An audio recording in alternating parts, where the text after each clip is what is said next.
ओम शांति। स्वास्तिका के 4 भाग को हमने देखा कि किस तरह यह समय का चक्र फिरता जाता है। सतयुग से त्रेता, त्रेता से द्वापर, द्वापर से कलयुग। लेकिन अब ये एक काल चक्र समाप्त होने का समय आया है। कलयुग अपने अति में पहुंच गया है, जहां स्वास्तिका का हाथ भी ऊपर उठ गया, अर्थात हर प्रकार की अति हो गई। लेकिन ऐसे अति के समय में जब लोगों से कहते हैं कि अब अति हो गई, अब धीरे धीरे समय परिवर्तन होने वाला है, तो लोग कहते हैं अरे कलयुग को तो अभी लाखों साल पड़े हैं, अभी तो 40,000 साल बीते हैं, 4,32,000 साल पड़े हैं, अभी तो कलयुग बच्चा है। लेकिन सोचने की बात है कि अगर बचपन की अवस्था में ही ऐसे अत्याचार, पापाचार, दुराचार होता हो तो वृद्ध काल में तो क्या होगा। इसलिए अब बहुत गई थोड़ी रही, थोड़ी की भी थोड़ी आकर के बची है। अब ज्यादा समय नहीं है, अब कलयुग बच्चा नहीं है, थोड़ा सा बचा है। इसीलिए गरुड़ पुराण में जो कलयुग के अंतिम लक्षण बताए गए हैं, वो तो सारे इस समय प्रैक्टिकल में हम देख रहे हैं। साथ ही साथ बहुत सुंदर कवि प्रदीप जी ने वो गीत गाया है कि श्री रामचंद्र कह गए सिया से, ऐसा कलयुग आएगा जहां क्या नहीं होगा। और एक एक बात को बहुत स्पष्ट रीति से वर्णन किया हुआ है कि कलयुग के ये लक्षण क्या है। और भी एक गीत याद आता है कवि प्रदीप जी का कि देख तेरे संसार की हालत क्या हो गई भगवान, कितना बदल गया इंसान। और सचमुच मनुष्य कितना बदल चुका है। और ये तीव्र परिवर्तन करीबन 100 साल के अंदर देखने को मिल रहा है। इसीलिए अब यह समय संधिकाल का है, जो कलयुग अंत और सतयुग की आदि का संधिकाल का समय, जिसको कहा जाता है पुरुषोत्तम कल्याणकारी संगम युग। संगम जहां हो रहा है 2 युगों का, और जिस संगम के समय पर ही नर उत्तम पुरुष उत्तम पुरुष बनता है, इसलिए उसको पुरुषोत्तम कल्याणकारी, जहां हर आत्मा का कल्याण होने लगता है और हर आत्मा या मुक्ति या जीवन मुक्ति की स्टेज को प्राप्त करती है। और इस तरह से पूरा युग परिवर्तन होने का समय आ गया है। समय संकेत दे रहा है, परिवर्तन के संकेत हमें दिखाई देते हैं। कौन से समय के संकेत हमें देखने को मिलता है? सबसे पहला संकेत हमें देखने को यह मिलता है कि जिस तरह से आज प्राकृतिक असंतुलन की स्थिति आ रही है, जिस तरह से दुनिया में ऐसी ऐसी बीमारियां आ रही है जिसका कोई इलाज नहीं है, तो दूसरे शब्द में अगर हम कहें तो ये रावण राज्य ही तो है। रावण राज्य क्यों कहते हैं? भारत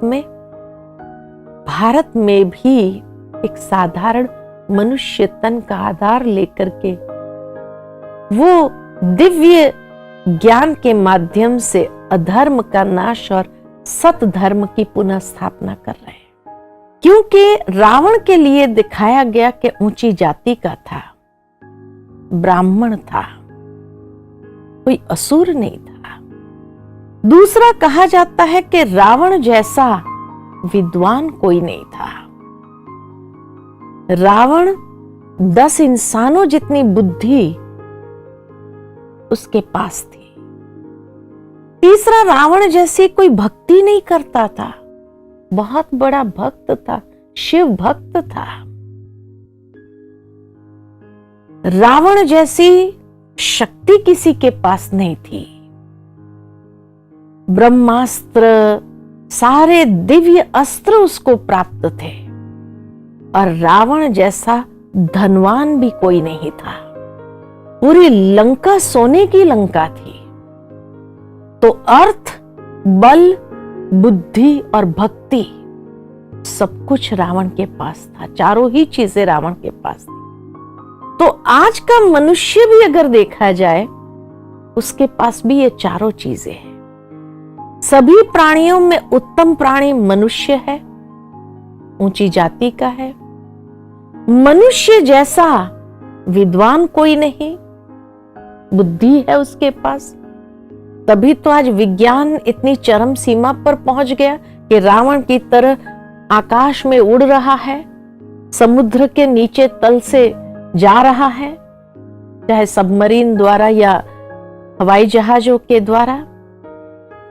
रावण जैसा शक्तिशाली था, ऐसे मनुष्य भी शक्तिशाली है। मनुष्य के पास भी मिसाइल पावर है, और वो मिसाइलों के नाम तो दिव्य अस्त्रों के नाम है। ब्रह्मास्त्र, वायु अस्त्र, अग्नि अस्त्र, पृथ्वी अस्त्र, यही सारे नाम है। और मनुष्य के पास भी अथाह धन संपत्ति है। आज विश्व के अंदर अगर देखा जाए तो धन की कमी नहीं मनुष्य के पास। रात्रि के समय में बड़े शहरों का नजारा अगर देखा जाए तो सोने की लंका जैसा ही चमकदार है। इतना पॉम्प एंड शो, ग्लैमर है दुनिया के अंदर। तो आज के मनुष्य के पास भी चारों ही चीज है, अर्थ, बल, बुद्धि और भक्ति। लेकिन फिर भी मनुष्य किस ओर आगे बढ़ रहा है? अपने ही सर्वनाश की ओर। जिस तरह रावण का भी सर्वनाश हुआ था। रावण का सर्वनाश का कारण क्या था? दो बातें उसके सर्वनाश का कारण बनी, जो उसके जीवन की सबसे बड़ी कमजोरी थी। और वो दो बातें कौन सी? अहंकार चरम सीमा पर था, और अनैतिकता जीवन में आ गई थी। चरित्रहीनता उसके जीवन में आ गई थी, इसीलिए उसका सर्वनाश हुआ। तो आज के मनुष्य का भी किस ओर आगे कदम बढ़ रहा है? सर्वनाश की ओर। क्यों? क्योंकि मनुष्य जीवन में भी यही दो कमजोरी आ गई है। अहंकार चरम सीमा पर है, और अनैतिकता, काम, क्रोध, लोभ, मोह, अहंकार अपने संपूर्ण स्वरूप में दिखाई दे रही है। वही उसके सर्वनाश का कारण है। तो इसलिए कहा कि मनुष्य भी अपने ही सर्वनाश की ओर आगे बढ़ रहा है। प्रैक्टिकल देखने को ये मिलता है कि जो समय का संकेत है, वो समय के संकेत भी सारे जैसे कहा दिखाई दे रहे हैं। ऐसी ऐसी बीमारियां संसार के अंदर बढ़ती जा रही, जिसका कोई इलाज नहीं हो रहा है, कोई दवाइयां नहीं। मेडिसिन सारी फेलियर की ओर जा रही है। कितना भी इलाज करे, लेकिन कोई दवाई काम नहीं कर रही है। दूसरा संकेत, प्राकृतिक असंतुलन की स्थिति। आज जिस तरह से ग्लोबल वार्मिंग हो रहा है, प्रकृति असंतुलन, कहां देखो तो खूब बाढ़ आ रही है, सुनामी उत्पन्न हो रही है, कहां देखो तो अतिवृष्टि हो रही है, कहां देखो तो जल ही नहीं, ड्राउट्स आ रहे हैं। तो प्राकृतिक असंतुलन की स्थिति, और इसीलिए आज की दुनिया के वैज्ञानिक लोग भी चिंतित हो रहे हैं, क्योंकि जिस तरह ग्लोबल वार्मिंग बढ़ता जा रहा है और इतना असंतुलन प्रकृति के अंदर आ रहा है, इस असंतुलन की स्थिति को देख करके आने वाले सालों में शायद ये प्रकृति के पांचों तत्व से जो संसाधन प्राप्त हो रहे हैं, वो मिलना बंद हो जाएंगे। तीसरा संकेत यही है कि जितने भी मिसाइल्स बनाए हैं, किसी ने रखने के लिए तो बनाए नहीं है।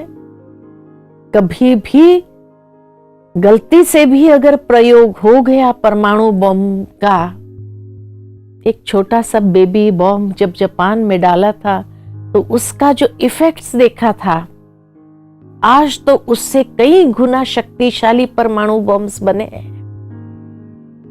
क्या समझते हैं उसका प्रयोग नहीं होगा? और इस तरह से जब उसका प्रयोग होगा तो ये संसार बचने की स्थिति में नहीं है। इसलिए कहा कि अब कलयुग बच्चा नहीं है, अब थोड़ा सा बचा है, और उसको 4,32,000 साल पूरा होने के लिए नहीं चाहिए। जिस तरह ये समय के संकेत है उससे स्पष्ट नजर आता है कि अब समय बहुत तीव्र परिवर्तन की ओर आगे बढ़ रहा है। ये समय हमसे क्या चाह रहा है? ये तो हम सभी जानते हैं कि दिन प्रतिदिन परिस्थितियां और बिगड़ती जाएंगी, उसमें सुधार आने का कोई मार्जिन नहीं। तो ये समय भी हमें संकेत दे रहा है कि अब हमें भी अपने अंदर एक दिव्य परिवर्तन लाने की जरूरत है, क्योंकि जब सतयुग की ओर ये समय आगे बढ़ रहा है तो वो आत्माएं इस समय से गुजर पाएंगी और उस संसार की नींव बन जाएंगी जिन्होंने अपने जीवन का शुद्धिकरण किया हो। इसलिए यह समय की पुकार है, शुद्धिकरण, आत्म शुद्धिकरण। परमात्मा ने जो वायदा दिया है गीता में, यदा यदा ही धर्मस्य, जब जब धर्म की अति ग्लानि होती है तब तब मैं इस संसार में अवतरित होता हूं और अधर्म का नाश और सत धर्म की पुनः स्थापना करता हूं। जो कार्य परमात्मा इस वक्त एक साधारण मनुष्य तन का आधार लेकर के कर रहे हैं, परमात्मा का दिव्य अवतरण और उस सत धर्म की स्थापना करने के लिए भगवान को भी कुछ मददगार आत्माओं की जरूरत है। इसीलिए कहा जाता कि परिवर्तन के समय पर जब संसार एक महान परिवर्तन से गुजरता है तो हमें किस ओर जाना है?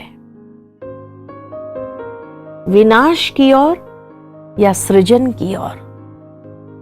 ये हमारा अपना चुनाव होगा कि हमें किस तरफ जाना है, अधर्म के तरफ या धर्म के तरफ। महाभारत में तो दिखाया है अधर्म के तरफ अधिक लोग थे, धर्म के तरफ मुट्ठी भर थे। महान आत्माएं गुरु द्रोणाचार्य, भीष्म पितामह जैसे भी, कर्ण जैसे भी महादानी भी अधर्म के तरफ आगे बढ़े, कौरवों का साइड लिया। और इसीलिए परमात्मा हमें ये कहते हैं कि अब आपको चुनाव करना है कि आपको किस ओर जाना है। पांडव के तरफ, पांडव यानी जिसकी ईश्वर के साथ प्रीत बुद्धि है, थोड़े होंगे, गिनती के होंगे, लेकिन वही आत्माएं नए संसार के सृजन के लिए ईश्वर के साथ निमित्त बनती है और उस दुनिया में जाने के लिए ईश्वर के वो आशीर्वाद को प्राप्त करती है। तो ये समय की पुकार क्या है? आत्म शुद्धिकरण, आत्म परिवर्तन, ये समय की पुकार है। आत्म शुद्धिकरण जब कहते हैं तो वो शुद्धिकरण भीतर से, अर्थात जो आत्मा अपने अनादि स्वरूप, पवित्र स्वरूप में थी, उस पवित्र स्वरूप में वापस हमें आना है और उस पवित्रता की धारणा करते हुए उस दुनिया की स्थापना के निमित्त बनना है। अखबार तो हम सभी रोज पढ़ते हैं, एक खबर हम रोज पढ़ते हैं और वो खबर है कि कामेशु क्रोधेशु मनुष्य के कृत्य। आपका विवेक क्या कहता है? दिन प्रतिदिन ये कृत्य बढ़ेंगे या कम होंगे? बढ़ने वाले हैं, और काम अग्नि के अंदर जलेंगे। क्रोध अग्नि में लोग जल के भस्म हो जाएंगे। तो ऐसे समय पर पवित्रता की धारणा जीवन को उच्चता की ओर, उस धर्म की, उस श्रेष्ठ धारणा की ओर हमें ले जाती है जो उस सतयुगी दुनिया की स्थापना का आधार है। रावण के लिए ये दिखाते हैं कि सीता जी को लेकर के आ गए, अशोक वाटिका में रखा, लेकिन सीता जी को स्पर्श नहीं कर पाए। सीता जी के पास अपने आत्मरक्षा के लिए कौन से शस्त्र थे? एक घास का तिनका जो उठाकर सीता जी ने रावण को चैलेंज कर दिया कि इस घास के तिनके से आगे एक कदम भी बढ़ाया तो जल जाएगा, ऐसी मेरी शक्ति है। और इसीलिए रावण स्पर्श नहीं कर सका। तो आज की दुनिया के अंदर ये जो खबर बढ़ती जा रही है कामेशु क्रोधेशु मनुष्य के कृत्य की, ऐसे समय में आत्मरक्षा का साधन हमारी अपनी पवित्रता की शक्ति होगी, सतीत्व होगा। कई बार कई लोग हमें प्रश्न पूछते कि ऐसे समय में भगवान बचाते क्यों नहीं है? भगवान बचाना चाहता है तभी तो कहते हैं कि हे आत्मन, आत्मशुद्धिकरण करो, पवित्र बनो, योगी बनो। लेकिन जब ये पवित्रता की बात सुनते हैं तो लोग क्या कहते हैं? दुनिया कैसे चलेगी? अरे दुनिया का चलाने का ठेका हमने नहीं लिया है। ईश्वर को मालूम है कि दुनिया कैसे चलानी है। बस उसकी जो श्रीमत है उस श्रीमत का हम पालन करें और जीवन को शुद्ध बनाएं। सीता जी की वो पात्रता थी, सतीत्व था। इसीलिए आने वाले समय में परमात्मा परम पवित्र है। परम पवित्र की मदद जब मिलेगी तो उसकी पात्रता तो चाहिए। जिस तरह दुनिया में कहा जाता है शेरनी का दूध सोने के बर्तन में रहता है, ऑर्डिनरी बर्तन होता है तो बर्तन फाड़ देता है, ठीक इसी तरह परमात्मा परम पवित्र, और उस परम पवित्र की मदद को स्वीकार करने की पात्रता चाहिए। इसलिए भगवान कहते हैं योगी बनो, पवित्र बनो, क्योंकि उसी से ही वो पात्रता हमारे अंदर आएगी और तब ये समय को हम क्रॉस कर सकेंगे और उस सतयुगी दुनिया में जाने के लिए योग्य बन जाएंगे। नर ऐसी करनी करे जो नर श्री नारायण बने, नारी ऐसी करनी करे जो श्री लक्ष्मी बने। अर्थात यही समय है हमें अपने कर्मों को श्रेष्ठ करना है, परमात्मा के साथ प्रीत बुद्धि बनना है और आत्मशुद्धिकरण करते हुए योगी पवित्र बनना है। तो उस दुनिया में चलने के लिए योग्य हो जाएंगे, पात्र बन जाएंगे और तब उस दुनिया के अंदर बहुत सुंदर संसार में हम निवास कर सकेंगे। इस परिवर्तन के समय में, जब समय तीव्र गति से परिवर्तन हो रहा है, तो समय की पुकार है योगी बनो, पवित्र बनो, आत्मशुद्धिकरण करो।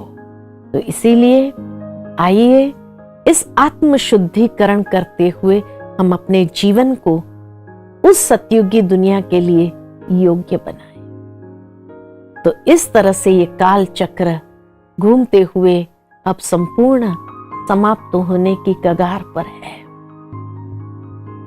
ये था समय का महत्व और संसार की स्थिति को देखते हुए। ओम शांति।